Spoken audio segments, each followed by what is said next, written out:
Hi there, my name is Toby and this is part 4 of my free course in energy healing. Now I'm doing this course because I truly believe this is something so simple, so easy and so beneficial to all of us that we should all get on and have a go. And it's also a chance to make a living. You can make a living doing this. So it's also an opportunity for real abundance. It's a chance for doing something real in life that is so good for you, and it's so good, of course, for your patients. So I think I'm sharing this course for free, and I'm sharing everything I know in the simplest, quickest way possible. And I've done a lot of healing in my time. I've spent most of my life doing energy work, internal martial arts, but that was all about chi, building chi and connecting to the higher realms of spirit, understanding this stuff. So I've got many years of experience, and I must have accumulated several thousand hours of healing and doing all sorts of healing, always intuitive healing. I studied under Mantak Chia, so he does a course what he calls cosmic healing. So I learnt that. But really energy healing is intuitive. You've got to feel it. And I've spent a long time doing that. Now, recent years, I haven't done so much direct healing, but I'm now looking at a bigger picture. I'm still doing healing in my own way. I'm trying to do healing with words and with exercises on this channel, because body efficiency training, this channel, is really about self-healing. We're trying to fix ourselves, improve ourselves, and build our energy. And I'm trying to do that in the most efficient manner.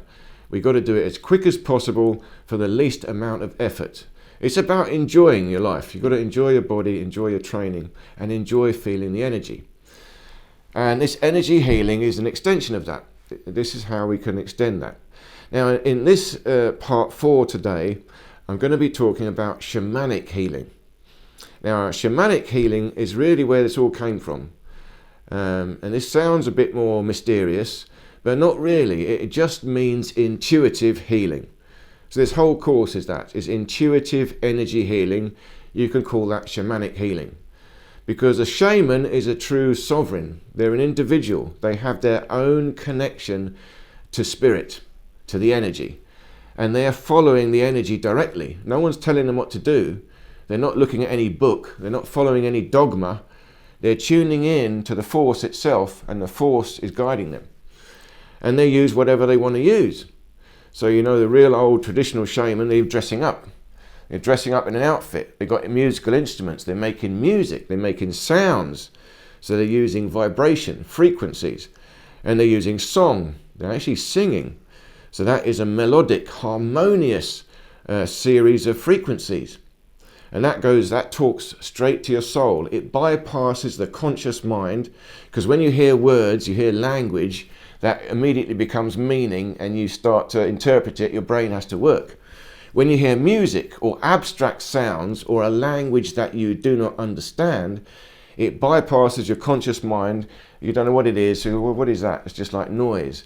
But nevertheless, the information is getting in, and it's going straight to your subconscious mind, bypassing the conscious mind. So the shamanic healer is doing that. They're singing, they're making sounds, they're chanting, they're dancing, they're drumming. That is to bypass the conscious mind and go straight to the subconscious mind, the energy, straight deep down into the body, or the way that the energy and the body are connected. So how do we do that? How can we do that? Well, again, no qualifications really required except 2. You need to have a pure, true intention. You really must be wanting to do this as a healing for altruistic purposes. So you must always question your heart. Make sure you're feeling this is a true purpose. And then secondly, the only second thing is you must be respectful, you must be humble, and you must be cautious, calm. You must have a calm state of mind. That's it. So then you can do it. And on this course, I'm giving you some very basic guidelines that you can follow, and they should be logical. So that's why you follow them. But of course, you can make up your own and do whatever you feel. That's up to you as a shaman, because a shaman is a sovereign, someone that has a living man or woman that has their own true connection to spirit, and the spirit is guiding them, the energy is guiding them. Now, when you're doing a healing, when you're doing an actual shamanic healing, you have to be guided by the patient, because only the patient knows what energy is required to balance them, to harmonize them. Because ultimately the healing is a process of balance. Things have gone out of balance. The energy is out of balance. They come to you for some healing. My job as a healer is to find balance. So how do I know? How do I know what to do? Oh, you don't know what to do. The levels of complexity are so high, it's impossible to understand them. Think of the human body. The layers of complexity in the human body, there must be 1 trillion layers of complexity. Think about it. The organ system, you've got the blood system, lymphatic system, going to the cellular system, hormonal system, electrical system, intention, emotional system, thoughts. There have been millions and millions of systems. And when you look at the chemicals interacting, there must be 1 trillion layers of complexity all working together in the human body and the energy system. And it's impossible for us to understand them all. So we don't try. You allow the energy to guide you. So the energy comes from the patient. You tune into the patient and just do what you feel they are asking you to do or they require. Where do you get the energy from? You get the energy from the cosmos and the earth. You allow the energy to come from the cosmos, from the earth, and go straight to the patient. It doesn't have to come to you. You remember, you build a bubble of your space, you bring the energy into the space and harmonize it for both of you.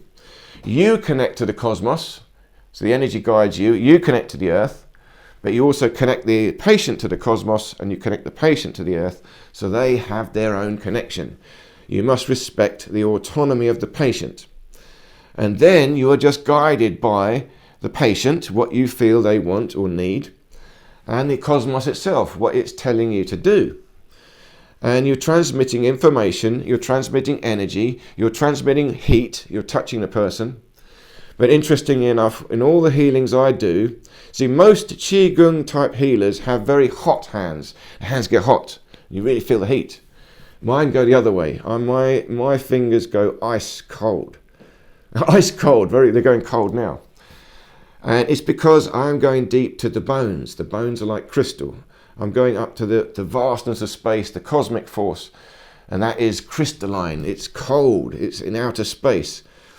It's pure spirit. So that's what I'm transmitting. And I'm transmitting it through the bones themselves. So they're like ice, become like icicles. Pure white crystalline bones, like quartz. So white light can shine through. So my hands would go cold. I can still channel heat in my hands if I want to, but that usually comes with a lot of exercise, physical body, because I want to get the blood going, the muscles going, and the tendons going.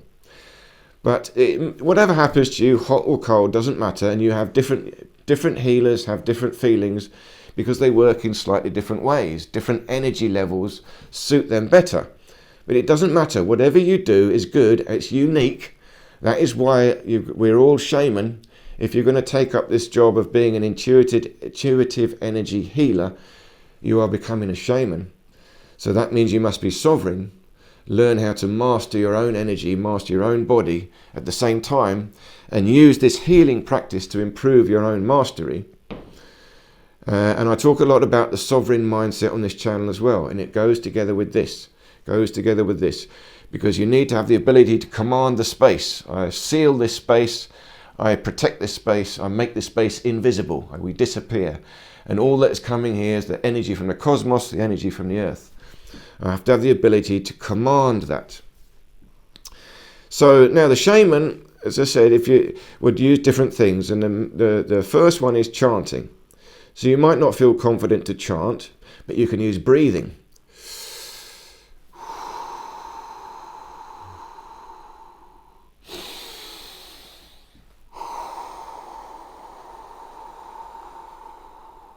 So I'm breathing with a sound, subvocal. The patient will hear it. It will sound like wind. They won't know what it is. When they're lying down, relaxed, eyes closed, you even just say, I'm going to make some sounds now. Just relax, enjoy the sounds, let yourself drift off into a deep, abstract meditation. They may have a journey. This is called the shamanic journey. And the shaman is doing that. When the shaman does a healing, they're essentially going on a journey. They're going on a journey into the spirit world for that patient, and they're looking in the spirit world, finding what they need to help that patient, bringing the energies there for the patient. And this is one of the ways you do it. The sound speaks straight to your soul. And then you're going straight into the spirit world. The sound is helping you enter that trance-like state. Even a whistle. So you can play with this. And then, of course, you can have very simple chanting. So when we do a chant, you're doing a deeper resonance. You're trying to find the note that resonates with your body. Now, again, people say, they're just mumbo-jumbo. This is woo-woo nonsense. They're just making it up. Yes, we are making it up.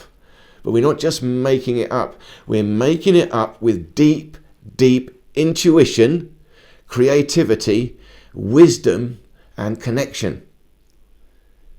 So and thought. We're thinking about this. There is also logic to this. So I'm chanting, but I'm trying to find the frequency that resonates with my body and resonates with their body.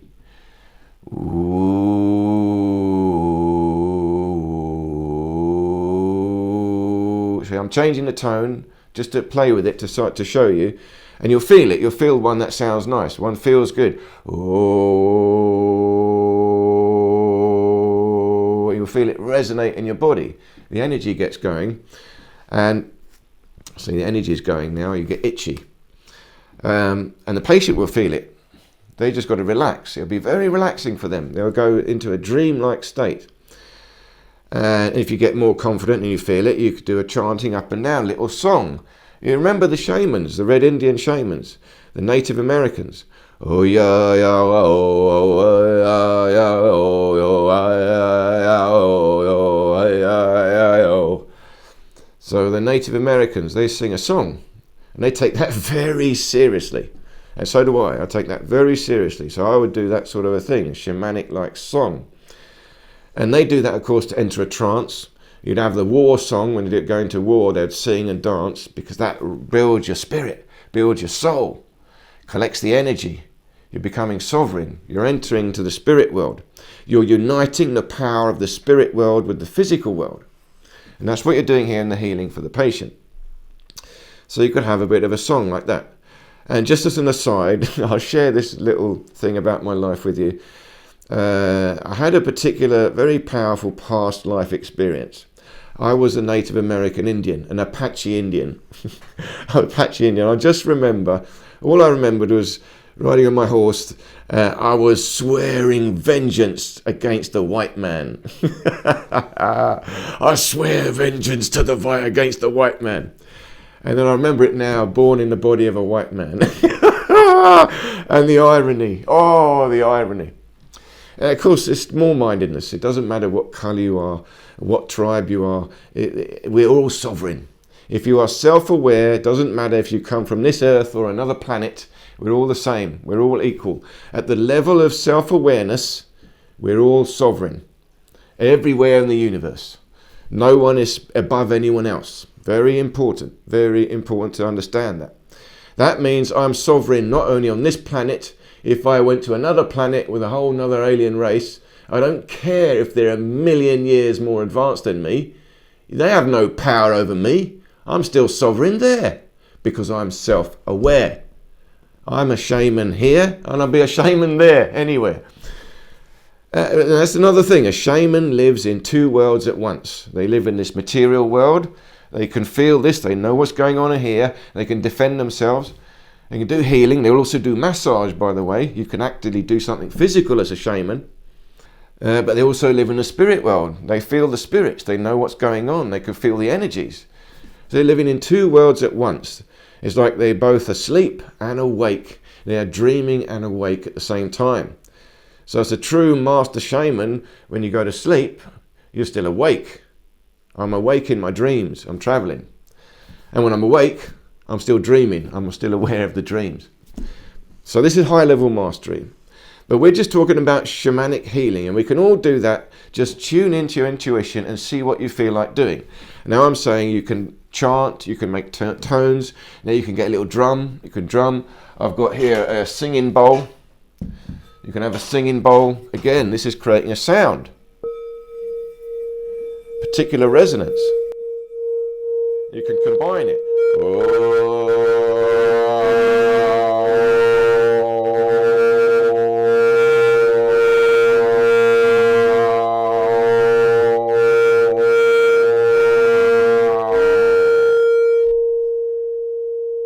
So again, just making it up. I've just made it up. Just some freestyle singing. There's nothing more than that. Is be light-hearted about it. But I've made it up with true intuition, true feeling, and coherence. I've felt it through my whole body, my whole energy system. And I've done it with an intention of healing. So I haven't got a patient here, but I'm doing it to you guys in the camera. So whatever I'm doing here, I'm imagining I'm sending that healing to you. So I hope you guys feel it. If you do, let me know in the comments. Please do. I'd love to hear it. So you could do that. And if you look at the last talk about this, the healing protocols, the process you can go through. In the mid-process, you're doing the spirit world. So that's high level information. So that's when you're doing movements. I'm a little bit away from the patient. So you start off close, you're doing energy projection. As you go away, you're dealing with information. I could do fine movements. Well, I'm translating pure information down into the energy field. And I'm doing it through movements. I'm doing it through vocalization. And now as a shaman, you're doing it through song. You're doing it through dance. You're going to run around, go around and around the patient with a dance. That's what you do. Then have a shaking. I've got one of those somewhere as well. So this is where you're moving into pure heart. Pure heart. This is soul healing. Soul healing. And that is the ultimate way the shamanic healing do this. They call it soul retrieval. Soul retrieval. The way that the shamans see it, they see this sickness and disease, any type of it in health, physical or mental or spiritual, it is your soul. Your soul has become separated, divided. It's diluted. Your soul is spread out. Some trauma happened to you in the past and your soul, some part of your soul is stuck there. You're always reliving that trauma. Why am I reliving it? Because part of my soul is stuck there. Someone is oppressing you. I'm angry with someone. Part of my soul is stuck there. So it's not here in me, it's off somewhere else. My soul has come together inside here. This is the seat of my soul. So if you're suffering from any disease, your soul is diluted. It's spread away. So how do you heal yourself? Bring your soul back. Bring back coherence. This is soul retrieval. Soul retrieval, they call it. So when you're doing the healing for the patient, you must have a strong soul. You feel your full coherence. All your soul comes back to you. Then you're doing the same for them. You're dancing around, you're finding aspects of their soul, recalling it, pulling it back and giving it back to the patient. Bringing it back to the patient, building their coherence in their heart center. And the shaman is working both in the light and the dark. And that's another important one. Because a lot of this healing business in the New Age world is all light. I saw rainbows and unicorns. It was so wonderful. Off I go out. And then, you're quite naive when you go out and you're very vulnerable. You've got to be careful. You've got to understand there is darkness and light. We do have evil, we do. Evil is not a thing in itself, it is simply the absence of light, but there are places with extreme absence of light, i.e. evil. They're like black holes, energy is sucked in. And you've got to be wary, you've got to be careful of that. So as a shaman is a warrior. He's a warrior, a fighter, a sovereign warrior. So when you're doing the healing, you're also looking at issues. There may be dark forces, bad energy coming towards this patient. So at the same time, you're pulling out the bad energy. You're disconnecting them. These are like connections. Energy is connecting everywhere. So you feel like, there's some bad energy around. Get rid of that. Clear out. So there's two things you're doing in the healing process. You are removing the old fireworks. There we go. Healing. So you're removing the old energy. You're releasing the negative energy, the dark energy that's drawing, that's sucking away the soul. And the second thing you're doing is bringing in new energy. and you're bringing in that patient's soul back again. So you're clearing out the old, and you're bringing in the new, you're bringing back the soul, you're reintegrating. Two things you're doing. And you'll do this as a shaman, going around until you feel it. Okay, this feels good now. This feels better. And you'll feel it. Oh, there feels like a bit of darkness here. Let me do some energy work. And the most powerful energy work, I trained myself to do this, is the Tibetan growling voice. You can do this. The other one, the humi singing, is you sing in 2 tones at once. So I'm not a master at this, but I can do it to a certain level. I'll try and show you.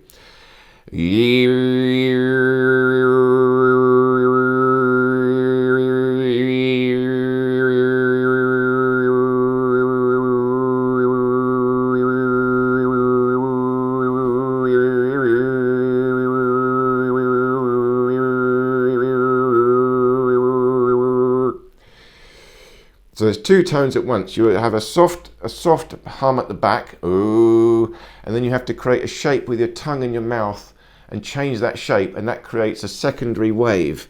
So that gives you the second tone. And as you change the shape with your tongue in your mouth, you can vary the second tone. And it sounds very pure. It sounds like an animal or bird song. So that's why if you do that as a shamanic healer, it really, with the patient just doesn't know what that sound is. You really go into a deep state. It's very powerful. And then the most powerful one, is a difficult one to learn. It took me a long time to learn this, teach myself this, Tibetan growling voice. So this is very powerful. So this will be, again, a deep resonance, go through the whole patient. I'm going to do it now for you. See what you feel with this, how it comes out through the camera.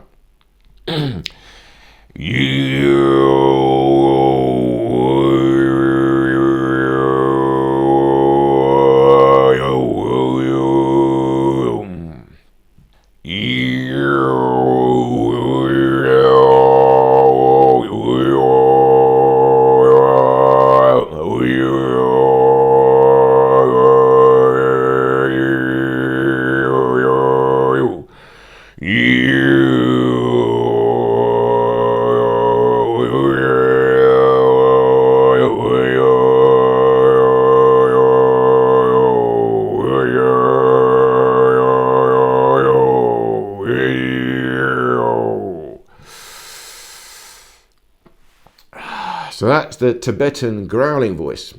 And if you do that in a deep state in the shamanic healing, it's very, very powerful. The patient will be tripping out by now. So you can do all these things. You can play with it. I also have a didgeridoo. I'll do that another day. But didgeridoo, I practiced a long time with that because that's deep, deep resonance. You can play a didgeridoo. You can use crystal bowls. People have all different things. You can have bells, whatever you feel like doing. And there's also, at this point, you can use magical tools. Magical tools. I'm going to show you one now, but the next part of the series, I'll show you more. I'll talk more about these magical tools. So this is my prize magic wand. So I made these, and I made this a long time ago. But this I made for my own shamanic healings. Now again, let me show you the tip. The tip here is aquamarine, a perfect aquamarine crystal. Natural, it's not polished. So I select the crystal for its perfect formation. And then this is a bit of wood that I found, and of course I've carved it. Now you might just say, I've just doodled this carving on there. Yeah, this is an artistic doodle, but there is knowledge in this. I've broken this into sections. There are many, many sections. There's a numerology between each section. Each section represents something in the cosmos. So you start off with a yin and a yang, 2 at this side. This splits into 5. Then it goes into more complexities. There's a snake in the middle here, many little animals. Again, comes to the 3, the Trinity. And then again comes to 7 chakras. Then we come to pure infinity. And then leather. So I'm using leather here. This warms it up from the animal kingdom, warms it up. Then we go to the cold ice of crystal. And aquamarine is a particular crystal. Very good for tuning into the spirit world. So I would use this in my healing. What am I doing? Now I am channeling energy. It's got to come through me. So I'm channeling energy through me, down through my arm, through my hand, into the wand, focusing it down like a laser. So now I can do precision work as I'm doing healing. So again, you just think this is woo-woo nonsense. Yes, it is. I'm just doing whatever hell I feel like doing. But the trick is to tune in to the deep intuition. Let go of your conscious mind. It requires that creativity, and it requires the confidence of a sovereign. Now, I don't care what you think I'm doing. I know what I'm doing.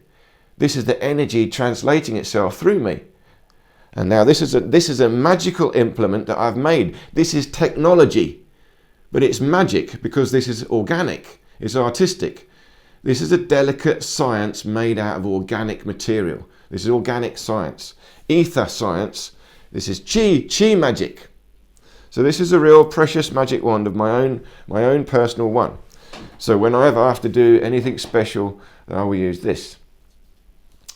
But that's this.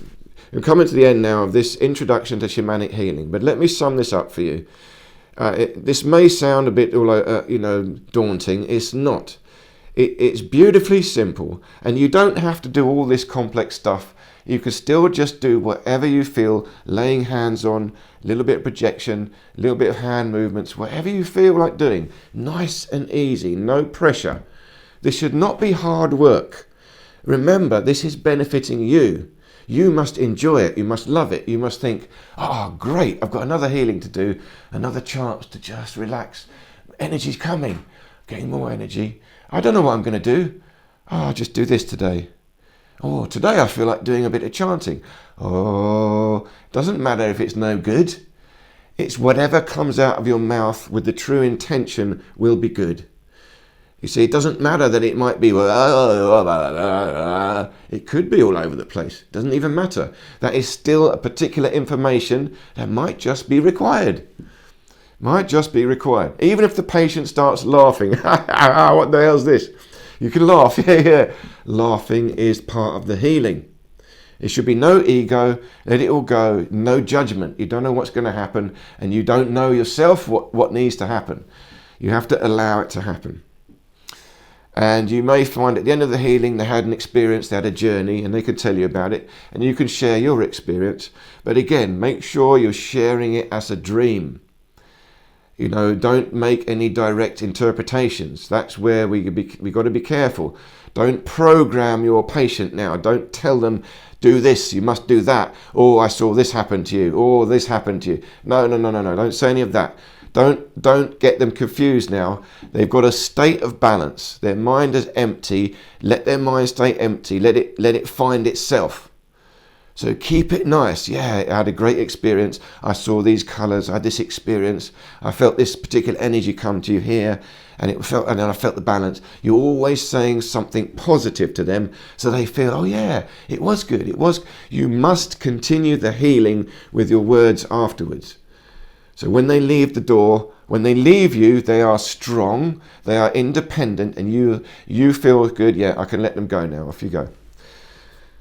They're not attached to you, and they're not. You haven't destabilized them and let them go. So be very careful what you say. Let them settle down. Make sure they're safe and sound before you let them go on their way. Okay, I hope this made sense. Please do go back and listen to the other parts to this course, because they all lead up to this one. And stay tuned for the next one, which I think I'm going to be talking about more healing tools, things that we can actually use to help us, and other things as well. Okay, thank you so much, and I look forward to seeing you in any of these other videos here.